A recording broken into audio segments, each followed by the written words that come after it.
எப்பவுமே எப்படின்னா ஒரு தீர்ப்பு ஒரு லோயர் கோர்ட்ல வருதுன்னா அப்பீல் எதுக்கு இருக்கு, அந்த தீர்ப்பு அது எங்களுக்கு உடன்பாடு இல்லை அப்படின்னு சொல்லி இந்த மாதிரி சென்சார் ப்ரிவியூ பார்க்கறதுக்குன்னு சில தியேட்டர்ஸ்லாம் இருக்கு எக்ஸ்க்ளூசிவா. அந்த தியேட்டருடைய ஸ்பெசிலிட்டிஸ்லாம் என்னன்னா, நீங்க மாவீரன் அப்படின்னு எல்லா இடத்துலையும் நீங்க நிரூபிக்க முடியாது. சட்டத்து முன்னாடிலாம் நீங்க மாவீரன் நிரூபிக்கணும்னா அவ்வளவு சாதாரணமான விஷயங்கள் கிடையாது. ஜனநாயகனை வச்செல்லாம் ஒன்றும் அரசியல்லாம் பண்ண முடியாதுமா. ஜனநாயகன் ஒரு படம். ஹாய் ஹலோ வணக்கம் சினி கார்னர் நேயர்களே, welcome to the show cinema சர்ச்சைகள். நான் உங்க விஜய் தயா. ஸோ ஜனநாயகன் விசஸ் சிபிஎஃப்சியில் கடந்த 27ஆம் தேதி ஒரு தீர்ப்பு கொடுத்துருக்காங்க.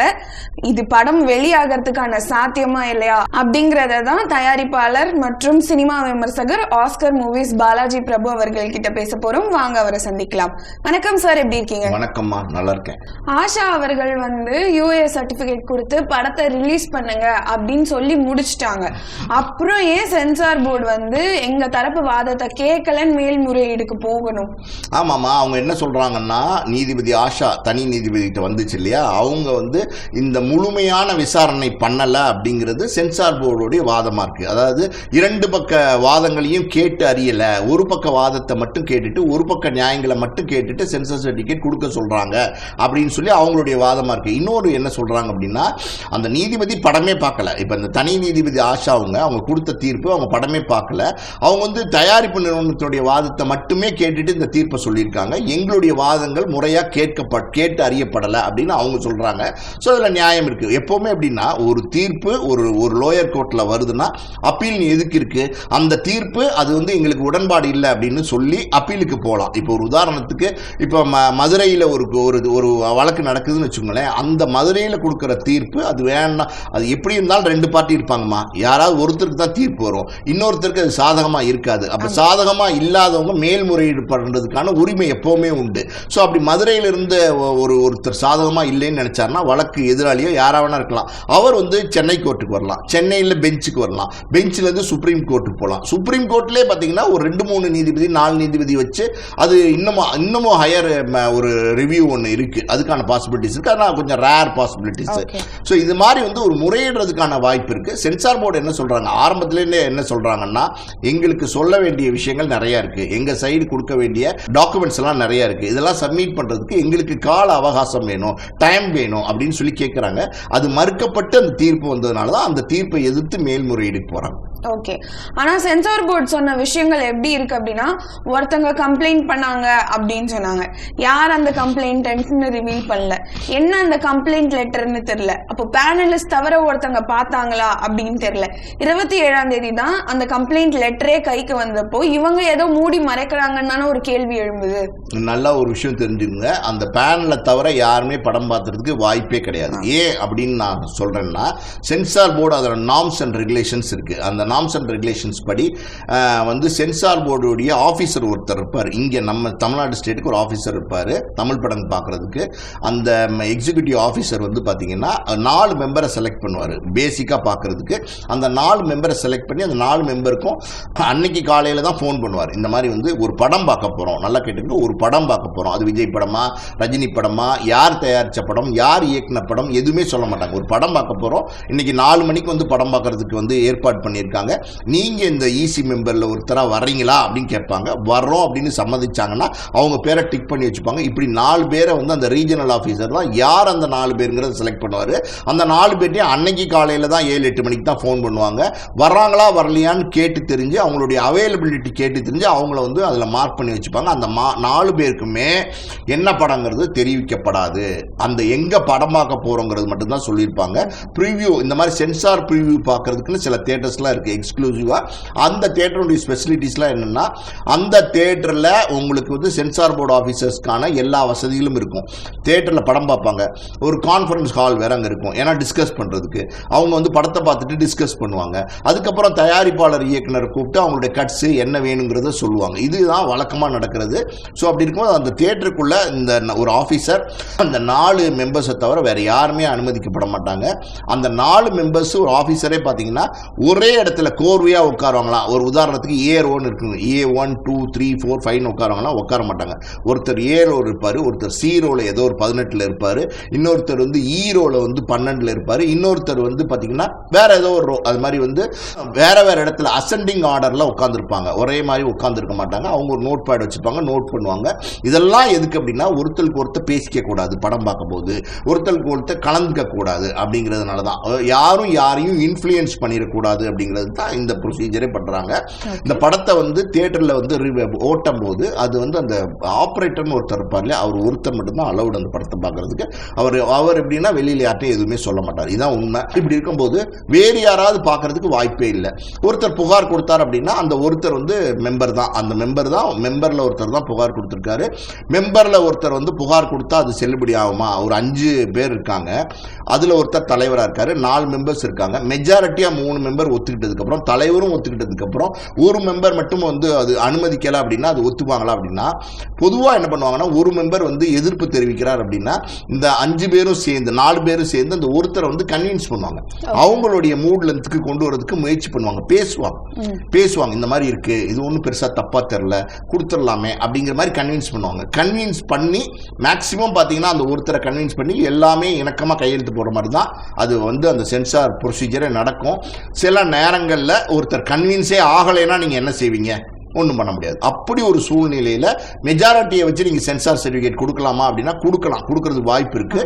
ஆனால் அங்கே ஒரு விஷயம் முக்கியமாக மார்க் பண்ணி பார்க்கணும். அது என்ன அப்படின்னா அந்த ஒருத்தர் ரிட்டர்னில் அவருடைய புகாரை ரீஜனல் சென்சார் ஆஃபீஸர் இருக்கிறதுலே டாப் ஆஃபீஸர் டெல்லியில் இருக்கார் இல்லையா, அவருக்கு தெரிவிச்சுட்டா, எழுத்துப்பூர்வமாக நான் இந்த படத்தினுடைய சர்டிஃபிகேட்டை கொடுக்கறதுக்கு நான் எதிர்ப்பு தெரிவிக்கிறேங்கிறத கொடுத்துட்டா, அந்த இடத்துல அந்த ரீஜனல் ஆஃபீஸர் இருக்குல்ல, அவர் வந்து அவருக்கு பவர் இருக்கு, அவர் அதை கன்சிடர் பண்ணுவாங்க. பொதுவாகவே பார்த்தீங்கன்னா வாய் வார்த்தையில் சொல்ற விஷயமும் எழுத்துல கொடுத்துற விஷயமும் ரெண்டும் வேறையா இருக்கும். நீங்க சொன்னீங்கன்னா அது கடந்து போகலாம், ஆனா எழுதி கொடுத்தீங்கன்னா அது ரெக்கார்டா மாறும். இன்னைக்கு நான் மெயில் கொடுத்தேன் அந்த ரெக்கார்டு அப்படின்னு சொல்லி அவங்க காட்டுவாங்க நாளைக்கு கோர்ட்டுக்கு வந்தா கூட. அதனால என்னன்னா அந்த இருக்கிறதுலே டெல்லியில் இருக்கிற டாப் ஆஃபீஸர் அதை கன்சிடர் பண்ணுவார். பண்ணி தான் வந்து மற்றவங்க கூப்பிட்டு சொல்லுவார், இந்த மாதிரி ஒருத்தர் எதிர்ப்பு தெரிவிக்கிறாரு என்னன்னு பாருங்களேன் அப்படின்னு சொல்லி அந்த ஒருத்தர் சொல்ற எதிர்ப்பு அவங்க சொல்லுவாங்க. அந்த ரீஜனல் ஆஃபீஸர் இங்கே இருந்தார் இல்லையா, அவர் சொல்லுவார் எக்ஸிக்யூட்டிவ் ஆஃபீஸர், சார் இந்த மாதிரி அவர் எதிர்ப்பு தெரிவிக்கிறார், அப்பனா அது வந்து ரிவைசிங் அனுப்பிச்சிருங்களேன், பிரச்சனை ஏதோ மத உணர்வுகளை புண்படுத்துகிற வசனங்கள் காட்சிகளாக இருக்குன்னு சொல்கிறாரு, ரிஸ்க் எதுக்கு அப்படின்னு சொல்லி ரிவைசிங் கமிட்டிக்கு அனுப்புவாங்க. இது நடக்கும். அதனால் அந்த ஒருத்தர் வெளியிலேருந்து பார்த்த ஒருத்தர் கிடையாது, அந்த ஒருத்தர் உள்ளேருந்து பார்த்த ஒருத்தர் தான். அந்த ஒருத்தர் யார் அப்படிங்கிறத வந்து கோர்ட்டில் வந்து கேட்டாங்க, நீதிபதிகளே கேட்டாங்க வந்து பெஞ்சில். அப்போது நீதிபதிகள்கிட்டே வந்து சென்சார் போர்டு ஆஃபீஸர் சொல்ல மறுத்தாங்க. அது காரணம் என்னன்னா அந்த ஒருத்தருடைய பாதுகாப்பு கருதி. இப்போ நம்ம இந்த வழக்கே எடுத்துக்கோங்களேன், விஜயினுடைய படம் போது இந்த படம் ஜனநாயகன் படத்தை ரிலீஸ் பண்றதுக்கு யார் தடையா இருக்கா அப்படிங்கிற கேள்வி இன்னைக்கு வரைக்கும் இருக்கு. யார் அந்த சார் அப்படிங்கிற ஒரு கேள்வி இன்னைக்கு வரைக்கும் இருக்குன்னும் போது அந்த ஒருத்தர் யாரா இருப்பார்னு ஒரு யோசனை இருந்துகிட்டே இருக்கு. ஸோ விஜயினுடைய படம் அப்படின்னும் போது அது கடைசி படம் போது அவர் அரசியலுக்கு வேற வந்துட்டாரு, சினிமாவில் ஒரு நம்பர் 1 ஸ்டாரா இருக்காரு. ஸோ அப்படி இருக்கும்போது அவருடைய ரசிகர்கள் வந்து பயங்கரமா அந்த படத்தை வெளியிட விட மாட்டேங்கிறாங்கன்னு ஒரு கோவத்தில் இருக்காங்க. இப்போ அந்த ஒருத்தர் யாருன்னு ரிவீல் பண்ணீங்கன்னா அந்த கோவங்களை அந்த ஒருத்தர் மேல இந்த ரசிகர்கள் காட்டுறதுக்கு வாய்ப்பு இருக்கு. ஸோ அந்த மாதிரியான விஷயங்களை சட்டப்பூர்வமாக அனுமதிக்க மாட்டாங்க. இது சென்சார் போர்டில் ரூல்ஸே இருக்கு. அதனால அந்த ஒருத்தர் யாருன்னு சொல்ல மாட்டாங்க. Okay, so what is the role of censor board chairman இந்த மாதிரி விஷயங்கள்? சென்சார் போர்ட் சேர்மன்னா நீங்க டெல்லியில் இருக்கிற சேர்மனை கேட்குறீங்க. அதான் சொன்னேன்ல, இந்த ஆல் டிசிஷன், இந்த final decision and final call can be taken by the chairman. So இப்போ அவருக்கும் வந்து இந்த படத்தை வெளியிட விருப்பம் இல்லை, அதனாலதான் இது கோர்ட் வரைக்கும் வந்திருக்குன்னு எடுத்துக்கலாம். நீங்க அப்படி எடுத்துக்கூடாது. அதாவது நீங்க வந்து ப்ரொசீஜர் படி பார்க்கணும். இது வந்து ஏதோ ஒரு அரசியல் காழ்ப்புணர்ச்சி, அரசியல் காரணத்தினால நிறுத்தி வச்சிருக்காங்க, அந்த மாதிரி பல காரணங்கள் சொல்லப்பட்டாலும் இங்க நம்ம சென்சார் போர்டு தயாரிப்பு நிறுவனத்துக்கு தான் இங்க பிரச்சனை இருந்துகிட்டு இருக்கு. இந்த வார் யாரோட? சென்சார் போர்டுக்கும் தயாரிப்பு நிறுவனத்துக்கும். தயாரிப்பு நிறுவனம் சட்டப்படி கோர்ட்டுக்கு போயிருக்காங்க, தப்பு கிடையாது.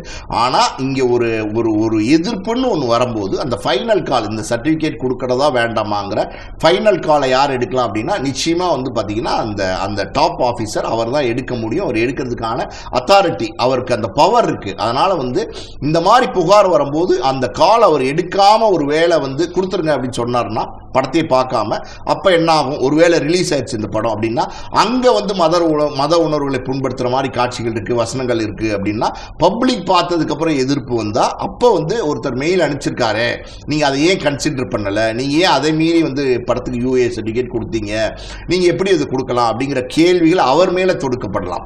அதனால் அவர் வந்து எப்போவுமே அப்படின்னா இது இந்திய சட்டப்படி சென்சார் அப்படிங்கிறது ஒரு படத்துக்கு ரொம்ப ரொம்ப முக்கியம். சென்சார் சர்டிஃபிகேட் இல்லாமல் நீங்கள் படத்தை ரிலீஸே பண்ண முடியாது. இப்போ ஜனநாயகன் 500 கோடி ரூபாயில் தயாரிக்கப்பட்ட படம் தானே, விஜய் தானே நடிச்சிருக்காரு, KVN ப்ரொடக்ஷன்ஸ் பெரிய கோடீஸ்வரங்க தானே, பெரிய செல்வந்தர்கள் தானே. ஆனால் சென்சார் போர்டு சென்சார் சர்டிஃபிகேட் வாங்காமல் படத்தை ரிலீஸ் பண்ண முடியுதா? முடியல. இல்லை, ப்ராக்டிக்கலாக சென்சார் சர்டிஃபிகேட் இஸ் மேண்டேட்டரி, அதாவது கட்டாயம் நம்ம இந்திய நாட்டில் ரிலீஸ் பண்ணணும் அப்படின்னா அந்த சென்சார் சர்டிஃபிகேட்டை வழங்குற உரிமை இங்கே EC கமிட்டியில் வந்து ஃபைனல் பண்ணால் கூட அதை நிறுத்தி வைக்கிறதுக்கோ இல்லை அதை ரிவைசிங் போர்டு அனுப்புறதுக்கோ ஃபைனலாக அது கொடுக்கலாமா வேணாமாங்கிற தீர்மானத்தை பண்ணுறதுக்கோ அந்த சென்சார் அதிகாரி டெல்லியில் இருக்கார்ல, டாப் ஸ்டார் அதிகாரி, அவருக்கு அந்த உரிமை உண்டு. ஓகே, இப்போ விஜய் அவர்கள் வந்து பட ரிலீஸ்ல ஃபோக்கஸ் பண்ணுவாரா இல்லை வந்து தேர்தல் அந்த ப்ரமோஷன்ஸ்ல வந்து ஃபோக்கஸ் பண்ணுவாரா? அவர் எதுலையுமே ஃபோக்கஸ் பண்ண மாட்டார், எல்லாத்துலேயுமே இப்போ அவுட் ஆஃப் ஃபோக்கஸில் இருக்கார். அதான் உண்மை. படம் ரிலீஸில் இப்போ கோர்ட்டுக்கு போய் பெரிய தோல்வி, இது தேவையில்லாது தானே. நீங்கள் அதாவது நீங்கள் மாவீரன் அப்படின்னு எல்லா இடத்துலையும் நீங்கள் நிரூபிக்க முடியாது. சட்டத்து முன்னாடிலாம் நீங்கள் மாவீரன் நிரூபிக்கணும்னா அவ்வளோ சாதாரணமான விஷயங்கள் கிடையாது. ஓகே, நீங்கள் மாவீரனா வாங்க பார்த்துக்கலாம் அப்படின்னு சொல்லி வந்து பதிலுக்கு வந்து போட்டி போட ஆரம்பிச்சிட்டாங்கன்னா நீங்கள் எங்கேயுமே ஜெயிக்க முடியாது. எந்த இடத்துலையுமே ஒரு விஷயத்தை தெரிஞ்சுக்குங்க, ஒரு விஷயத்தை எப்படி அப்ரோச் பண்ணுறதுன்னு ஒன்று இருக்குது. அதாவது இங்கே வேணாம் முடியாதுன்னு சொன்னதுக்கப்புறம் அந்த ரிவைசிங் கமிட்டிக்கு பேசாமல் அனுப்பிச்சிருந்தீங்கன்னா நேரம் சர்டிஃபிகேட் கிடச்சிருப்போம். நான் பெரியவனா நீ பெரியவனா வா கோர்ட்டில் பார்த்துக்கலாம் அப்படின்னும் போது நாங்களும் வரோம் கோர்ட்டில் பார்த்துக்கலாம் அப்படின்னு போட்டிக்கு வந்துட்டாங்க. ஈகோ ப்ராப்ளம் வந்துருச்சு. அப்போ வந்து அங்கே வழக்கு வந்து தொடர்ந்து நடந்துகிட்டு இருக்கு.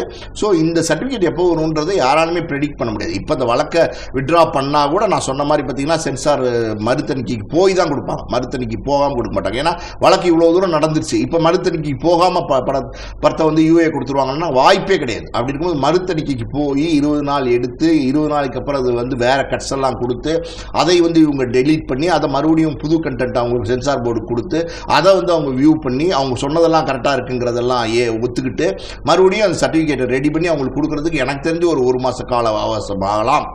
அப்படி ஆச்சுன்னா அது வந்து கஷ்டம். ஃபோக்கஸ் வந்து படத்தில் எப்போ ரிலீஸ் ஆகணும் போது நிச்சயமாக அவுட் ஆஃப் ஃபோக்கஸில் தான் இருக்குது அவருடைய பொசிஷன். இன்னொரு பக்கம் பார்த்தீங்கன்னா எலெக்ஷன் அப்படின்னா இன்னைக்கு யாராவது கூட்டணிக்கு வருவாங்களா அப்படின்னு காத்துட்டு இருந்தார். யார் கூட்டணிக்கு வருவாங்க? அவர் சொன்னார், யார் வந்தாலும் நாங்கள் வந்து ஆட்சியில் பங்கு தருவோம்னு சொன்னார். இவர் விஜய் எல்லா மாநாட்டிலையும் சொன்னார். ஆனால் யாராவது வந்தால் தானே நீங்கள் ஆட்சியில் பங்கு தர முடியும், யாருமே வரலைன்னா யாருக்கு பங்கு கொடுப்பீங்க? அதனால் வந்து இந்த கேள்விகள்லாம் நிறைய இருக்குது. இப்போ இந்த எலெக்ஷன் வந்து ரொம்ப நெருக்கத்தில் எல்லா கூட்டணிகளும் பார்த்தீங்கன்னா ஆல்ரெடி வந்து ஃபிக்ஸ் ஆயிட்டு இருக்கு. ஸோ இப்போ வந்து காங்கிரஸ் அப்படின்னும் போது காங்கிரஸ் எப்படியாவது டார்கெட் பண்ணி நம்ம பக்கம் இழுக்கலான்னு ஒரு முயற்சி நடக்குது. ஆனால் எனக்கு தெரிஞ்சு பார்த்தீங்கன்னா அவங்கெல்லாம் பல வருடங்களாக ஆட்சியில் இருக்கக்கூடிய, அதாவது ஆட்சியில் இருந்த பல வருடங்களாக வந்து பார்த்தீங்கன்னா ஒரு சென்ட்ரல் கட்சியாக இருக்கிறதுனால நிச்சயமாக பார்த்தீங்கன்னா அவங்கெல்லாம் வந்து ஒரு இந்த மாதிரி ஒரு சின்ன முடிவு எடுக்க மாட்டாங்கன்னு நான் நினைக்கிறேன். அவங்களுடைய அலைன்ஸ் எப்பவும் போல டிஎம்கேவோட தான் பயணிக்கிறதுக்கான வாய்ப்புகள் 90% இருக்கு. ஸோ அப்படி இருக்கும்போது இப்போ யாராவது வருவாங்களா அப்படின்னா யாருமே இல்லை. விசிகா இல்லை. விஜய்க்கு ஒரு விஷயம்னா காங்கிரஸ் அங்கிருந்து குரல் கொடுத்ததெல்லாம் எப்படி பார்க்கலாம்? தாராளம் நம்ம அரசியலை பொறுத்த வரைக்கும் குரல்லாம் கொடுப்பாங்க, எல்லாம் பண்ணுவாங்க, எல்லாம் நடக்கும். கடைசி நேரத்தில் விஜயோட சேர்றதுக்கு கூட வாய்ப்பு இருக்கும், என்ன வேணால் நடக்கும். அதெல்லாம் நம்ம வந்து இப்போ சொல்ல முடியாது. இப்போ வந்து பார்த்தீங்கன்னா டிடிவி தினகரனை பொறுத்த வரைக்கும் பார்த்தீங்கன்னா வந்து எடப்பாடிக்கு நேர் எதிரியாக வந்து அவர் செயலாற்றிட்டு இருந்தார். இன்னைக்கு வந்து பார்த்தீங்கன்னா அந்த கூட்டணியில் என்டிஏ கூட்டணியில் அவர் சேர்ந்துட்டார். இன்னைக்கு வந்து பார்த்தீங்கன்னா நாங்கள் எல்லாரும் பார்த்தீங்கன்னா அம்மாவுடைய பிள்ளைகள் அப்படின்னு சொல்லி இன்னைக்கு வந்து பேச ஆரம்பிச்சார். ஸோ இது அரசியல் எல்லாம் இன்னைக்கு ஒன்று பேசுவாங்க, நாளைக்கு ஒன்று பேசுவாங்க, என்ன எப்போ நடக்குங்கிறது யாராலுமே ப்ரெடிக்ட் பண்ண முடியாது. ஆனால் ஆஸ் ஆஃப் நவ் வந்து இந்த கூட்டணிகள்லாம் வந்து பாதிக்கு மேலே ஃபிக்ஸ் ஆகிட்டே இருக்கிறதுனால விஜய்க்கு வந்து எந்த கூட்டணியும் வரல, எந்த சின்ன கட்சியும் கூட வரல. இதுதான் உண்மை. அப்படி இருக்கும்போது தனித்து தான் 234 தொகுதியிலையும் நிற்க வேண்டிய சூழ்நிலை இருக்கு.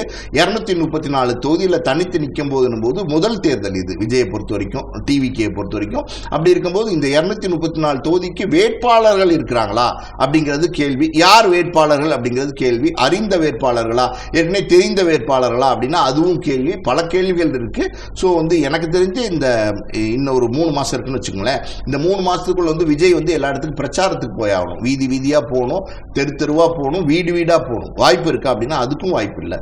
ஸோ என்ன இதுவும் ஒரு அவுட் ஆஃப் ஃபோக்கஸ் ஃபோக்கஸ் மனநிலையில தான் இருக்கு, அதுவும் ஒரு அவுட் ஆஃப் ஃபோக்கஸ் மனநிலையில தான் இருக்கு. ஓகே, கடைசியா விஜய் அவர்கள் வந்து சொல்லியிருக்காரு அரசியல் அழுத்தம் இருக்கு அப்படிங்கறதையும், இந்த ஜனநாயகன் விஷயத்தை வந்து தனக்கு அரசியல் சாதகமா பயன்படுத்துறாரு அப்படின்ற ஒரு கருத்தும் நிலவுது. இதை நீங்க எப்படி பாக்குறீங்க? அவருக்கு எந்த அரசியல் அழுத்தம் இருக்குன்னா அது வெளிப்படையா சொல்லணும். அவர் என்ன சொல்றாருன்னா அழுத்தம் இருக்கு ஆனா மக்களுக்கு இருக்குங்கிறாரு, அவருக்கு இல்லைங்கிறாரு. ஓகேவா, அவருக்கு அழுத்தம் இருக்கு, அது வந்து அவர் வெளிப்படையா சொல்ல விரும்ப மாட்டேங்கிறாரு, ஏன்னு தெரியல.